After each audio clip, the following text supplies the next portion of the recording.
Alright YouTube, I'm going to be replacing my oil pan gasket with this Moroso leak-proof oil pan gasket.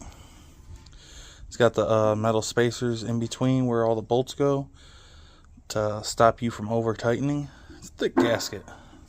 But I'm going to show you where the bolts are that you'll have to get done, because you will have to jack up the cab and the motor to even pull the oil pan out.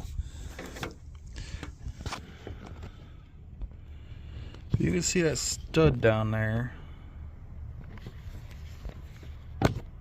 That stud right there is the front clip stud, which is a 18 millimeter. You'll have to pull that one out, which is right behind this battery. You might have to pop off your little air duct right here just to get to it. Just pulls out with a flathead. And then you'll have another one on the other side. Same spot, right in front of the battery. And they're both 18s.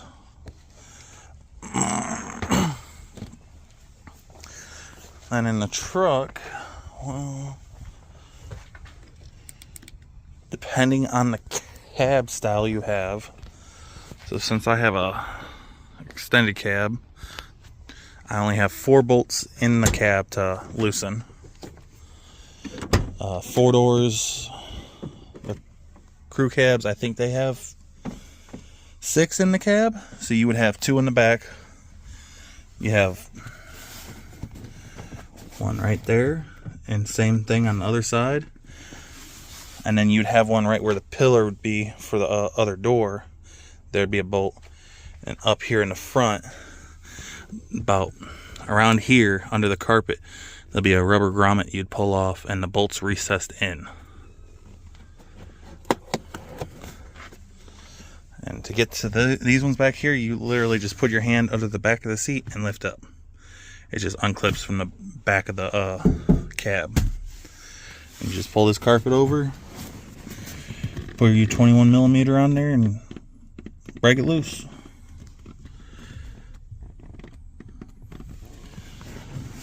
But you need to jack up these cabs about 4 inches. Same thing with the motor, because the cross member on the motor or on the frame will not allow you to pull the oil pan out. If you can even see it up there. That cross member right there with the brake line running across is in the way of you dropping the pan down far enough to pull it out the back of the motor, because you can't pull it out through the front.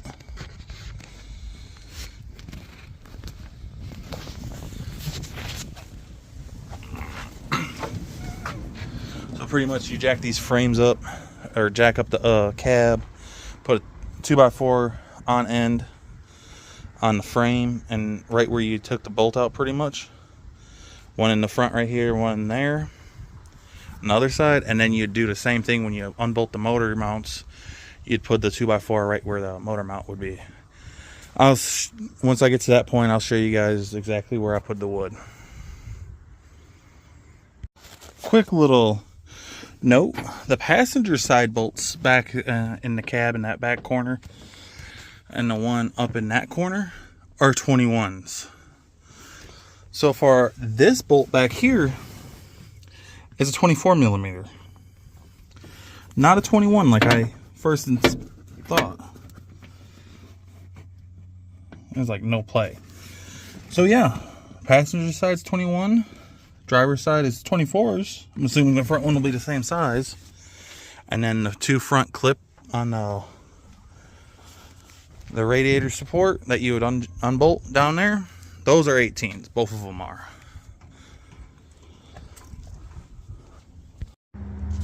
Alright, YouTube. So, you got the oil pan bolts, just 6 of them on each side. They're all 10 millimeters. But where you're going to put the wood when you jack it up,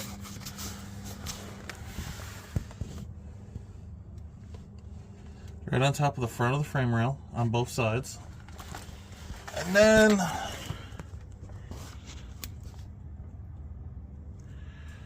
right underneath the motor mount, in between the frame on both sides of the motor. So you got the two bolts that are 21 millimeter. You're gonna put two pieces of wood in between both of those. Now get it up high enough that you should be able to get the motor out. I'm gonna have to. I unbolted the whole oil pan. Now I got to get this transmission inspection plate off. They're not 10 millimeter. I think they're 8. So I'll get that off and then get the oil pan off.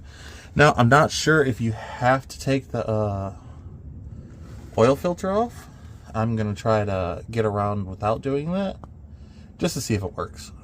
But I'll get back when I get the oil pan out. So I got the old oil pan out. I unbolted the pickup tube. I transferred over this new piece. I don't have a big enough socket or wrench, so I just used a adjustable wrench, pipe wrench. Something cheap from Walmart. That was like, I don't know, $8. I had one laying around already, but I had that smaller one that I wanted to use.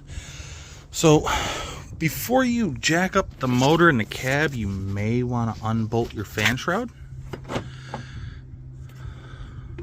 Because unfortunately, there's a bolt that goes through right here on the side that goes directly into the radiator, which is right where this hole is now. Because I jacked up the cab and then I jacked up the motor, and the fan hit the fan shroud and actually ripped a hole in my radiator. So there'll be a video on that soon. But I did unbolt the transmission mount in the back and just put a 2x4 on the side on the bolt and the cross member. Those were also 21 millimeter bolts, just like the motor mounts. So now I got to get under there and clean off the gasket around the motor. And I did have to take out the fuel or the oil filter. But I'm gonna clean off the gasket, install the studs, which I'll show you the studs.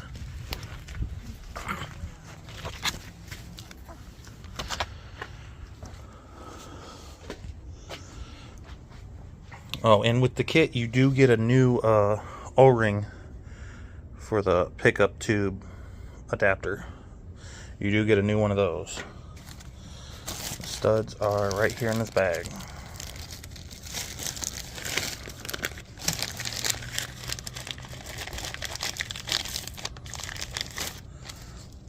You will screw these into where you pull the oil pan bolts. So it'll be sticking up in the motor, and you'll just set the oil pan into it. Then you'll put a nut on there. They are directional. One side has an Allen keyhole, the other side is just divoted. Obviously put this end up in the motor and keep this one down. I'm not sure what size it is, but it's just regular Allen key. They say you don't have to tighten these down too much, but I'm gonna throw a little bit of blue Loctite on the end of the threads just to make sure they don't back out. I won't do any Loctite with these. I'll just German spec them good and tight. But I'll show you guys when I get closer to installing the gasket and oil pan.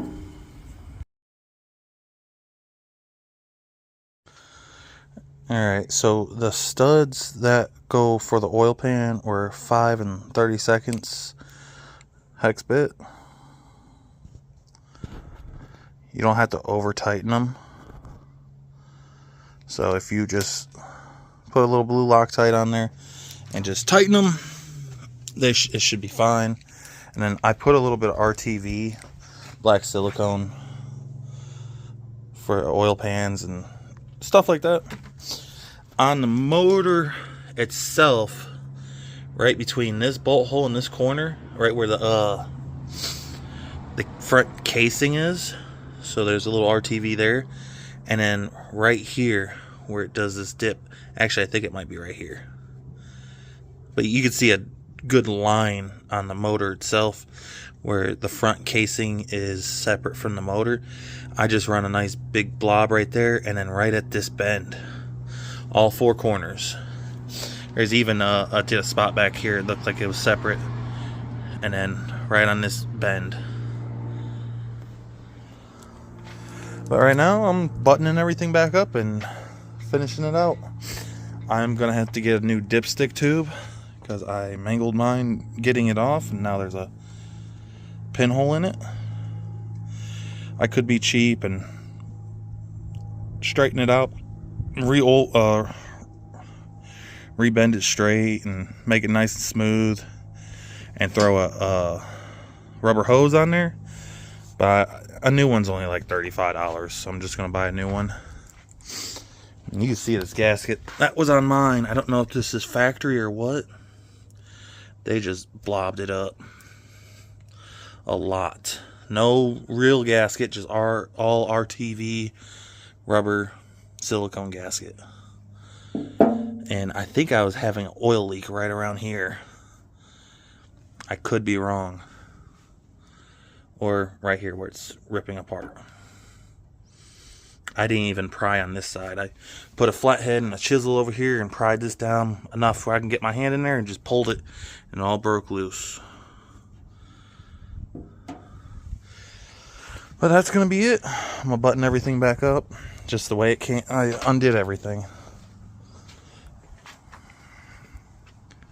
That'll be it for this video.